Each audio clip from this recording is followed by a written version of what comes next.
Hey everybody, I'd like to start out with a general question. How many of you are going through a trial right now? What I mean by this is, are you struggling with a serious health issue? Are you struggling financially due to a job loss or other circumstances? Are you struggling with an addiction? Are you struggling with your marriage? Or are you struggling with who you are as a believer?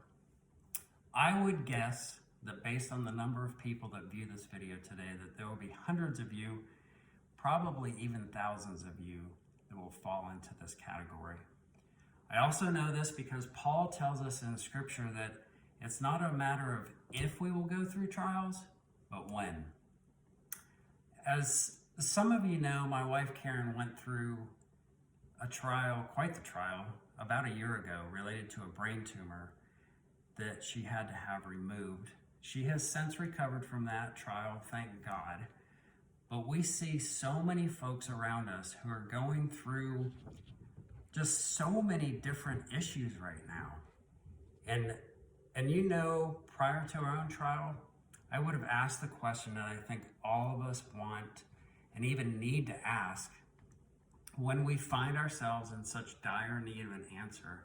And that is, God, why is this happening? Because of our own trials that we've been through, I feel as though I can now, at least partially, answer this question based on Scripture that God shared with me during our struggles. And that Scripture is from 1 Peter chapter 1, verses 6 and 7, which states, "Though now for a little while you may have had to suffer grief in all kinds of trials, these have come so that your faith, of greater worth than gold, which perishes even though refined by fire, may be proved genuine and may result in praise, glory, and honor when Jesus Christ is revealed." Let me just repeat a portion of that again. It says, "Though now for a little while you may have had to suffer grief in all kinds of trials, these have come so that your faith may be proved genuine and may result in praise, glory, and honor when Jesus Christ is revealed." You know, I have a good friend who has professed to be a Christian for years, and he is. However, his relationship with God was at a surface level at best.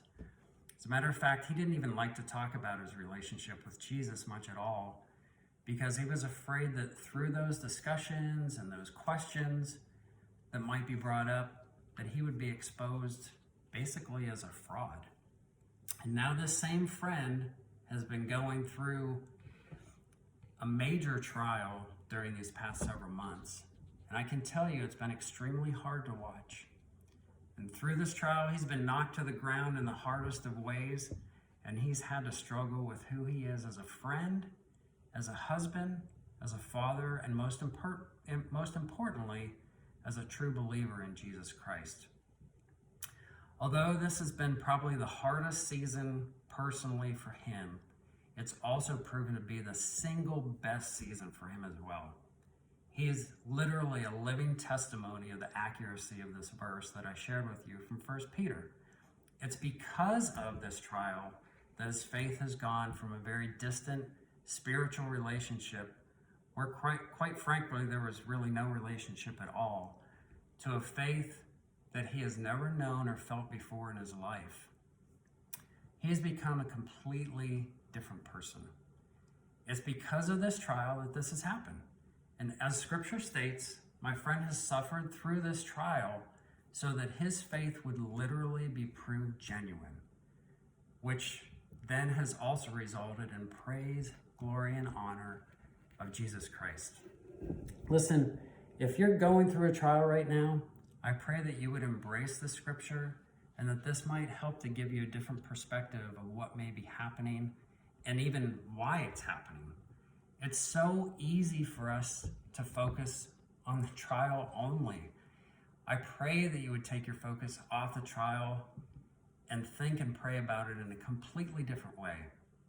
Maybe God's asking you to do the same thing, just like he was asking my friend to take that focus off the trial that you're struggling with and place your focus completely on him so that your faith may also be proved genuine, which will then result again in praise, honor, and glory in Jesus Christ. Hey everybody, thanks for listening today, and I hope you all have a great day.